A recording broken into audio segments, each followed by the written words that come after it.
દર્શક મિત્રો, આપ જોઈ રહ્યા છો સાજી સમાચાર .live। હવે જોઈએ અગત્યના સમાચાર। તારીખ 27/2/2025 રોજ આજરોજ ગુરુવારથી બોર્ડની પરીક્ષા શરૂ થઈ, જેમાં છોટાઉદેપુર જિલ્લામાં 21,716 વિદ્યાર્થી બોર્ડની પરીક્ષા આપશે। જિલ્લામાં તારીખ 27/2/2025 ગુરુવારના રોજથી બોર્ડની પરીક્ષા શરૂ થતી હોય જિલ્લામાં ધોરણ 10ના 17 કેન્દ્રો, ધોરણ 12ના સામાન્ય પ્રવાહના 10 કેન્દ્રો, ધોરણ 12 વિજ્ઞાન પ્રવાહના 2 કેન્દ્રો એમ કુલ 29 કેન્દ્રો ઉપર પરીક્ષા યોજાનાર છે, જેમાં ધોરણ 10માં 475 વર્ગખંડ, ધોરણ 12 સામાન્ય પ્રવાહમાં 226, ધોરણ 12 વિજ્ઞાન પ્રવાહમાં 64 આમ કુલ 765 વર્ગખંડમાં પરીક્ષાર્થીઓ પરીક્ષા આપશે।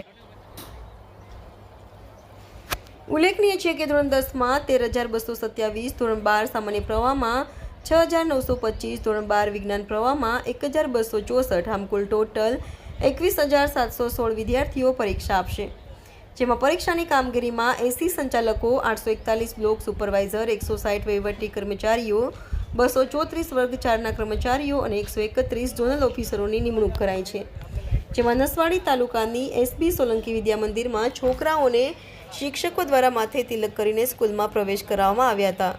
રિપોર્ટર રાકેશ તડવી, સાજી સમાચાર .live, છોટા ઉદેપુર।